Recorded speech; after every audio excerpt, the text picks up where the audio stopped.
Hi, in this video, I'm going to show how we can use the middleware that we've been constructing to match Salesforce accounts with NetSuite customers. So in the last video, I talked about how Salesforce change data capture could be used to trigger business processes running in the middleware based on changes that happen in Salesforce. In this video, we're going to take it a step further and talk about how the middleware can support an integration with NetSuite. So in order to do that, one of the things we need to figure out how to do is match Salesforce accounts with NetSuite customers. So consider the case of when an order gets approved in Salesforce and needs to be sent over to NetSuite for billing. We need to create a sales order in NetSuite so that we need to know what the customer is. And for this to happen, the account in Salesforce has to have been mapped to a customer in NetSuite.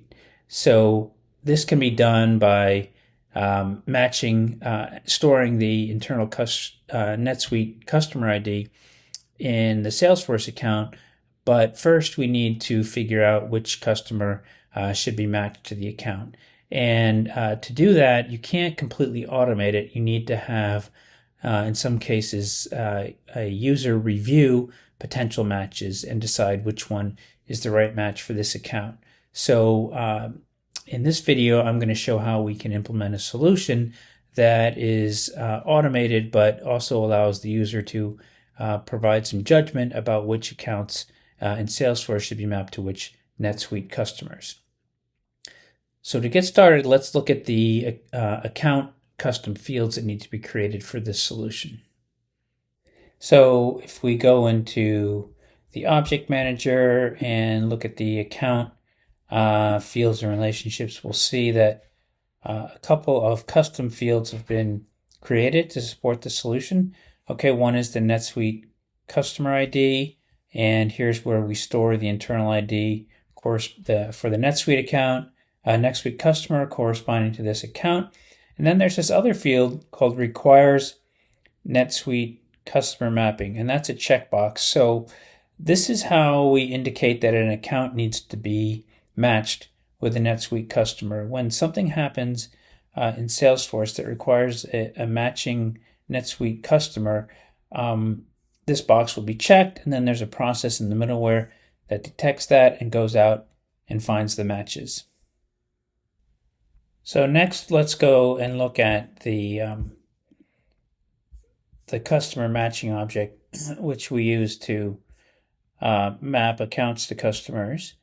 And it's right here. It's called NetSuite Customer Match. So if you look at the fields here, you can see obviously it's got it's a master detail relationship to the account record. And there's various fields like the reason why this customer match was selected. There's the selected NetSuite internal ID that eventually gets pushed over to the account. Some status fields, but most importantly, there is suggested matches JSON. So what happens is that the middleware will go out to NetSuite, calling an endpoint, and pull back a JSON object that has suggested matches, and that gets stored in this field, and then we'll display that to the user so that they can pick which one of the suggested matches should actually get matched to the account. So now let's switch over and take a look at how the code uses these custom fields and object. So here we are in the event handler portion of the middleware, and we'll see that there's a method handle order event change, and the which calls process order change event. One of the things that happens here is we check for when an order has become activated, and then we will go out and see if the account actually has a match. And if it does not, we will set the field to kick off the matching process. So you can see here if the order has been activated and if the account needs to be updated. So the field, the customer mapping field checkbox that we looked at earlier, if that needs to be checked because the order has been activated and there is no NetSuite account ID, we call this method on the account object. Update requires NetSuite customer mapping, and if needed, that will set the checkbox, and then that actually itself is a change to the account, which will also get captured by Salesforce Change Data Capture, and will feed back into this event handler. So once the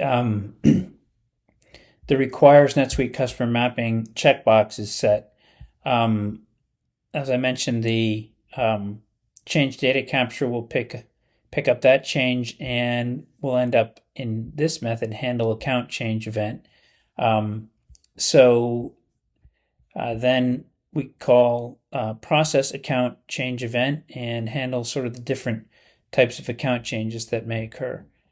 So let's see if we can figure out kind of what happens here from the NetSuite requires a match checkbox being set.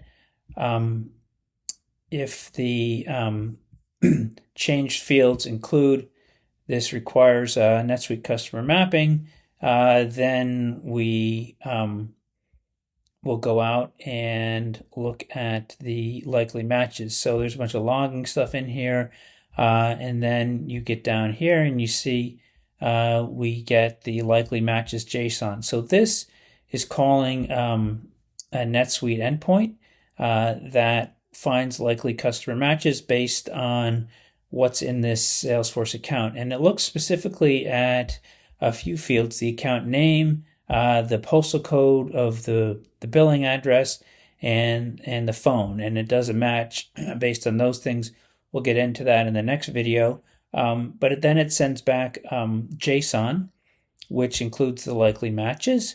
And that gets, you can see that here. And then we attach that to the, we create the matching object that we just looked at, and then attach it to the account. So now let's go see how this all works in Salesforce. I will start up the middleware, and that can be run locally in Docker here. I think I mentioned at the beginning, all the code is available that you see us working with here and running in the repo, and the link is included in the comments below the video. So anyway, I've started up the middleware, and now let's go over to Salesforce, and let's see if we can update an order and follow this this through the process. So I've got an order here, and if I change it from draft to activated, mark and save that change, then what we should see is some activity over here. Yeah, we can see in the middleware that the change was detected and the processing was done. Actually, an order, here's the order activated detection, and we've updated the account to check the box that it needs a match, and then the account update was detected, and we can see the match data coming back here from NetSuite, and then the customer match object record was created. So the middleware did its job, and if we go back here into Salesforce and look at the account and go under details, well, we can see actually before we even go into the details that I created this little section here that shows the customer mapping requires customer mapping box was actually checked, but you can see that there's no NetSuite customer ID yet associated with this account. So that happens when we look at the NetSuite customer match options, which are here in this Lightning Web Component that we've created to display the matches. So you can see that NetSuite sent back 2 possible matches, Acme Corp in Boston and Acme Corporation East, also in Boston, but at different addresses. So I'm looking at this account, and it's 123 Main Street. It's listed as Dorchester, and this is 123 Main Street listed as Boston.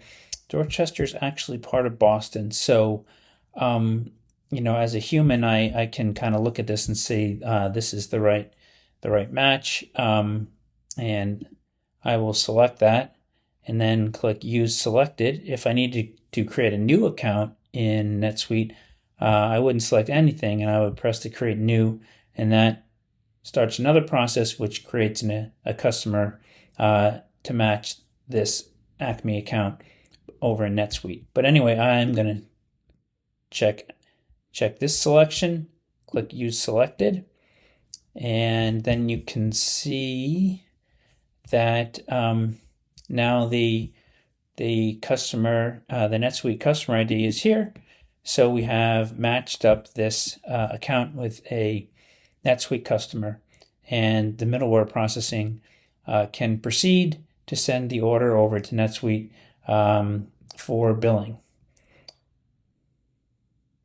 So yeah, that is pretty much it. Like I said, you can read the details in the blog post, and you can have a look at the code in the repo, both of which are linked in the comments below.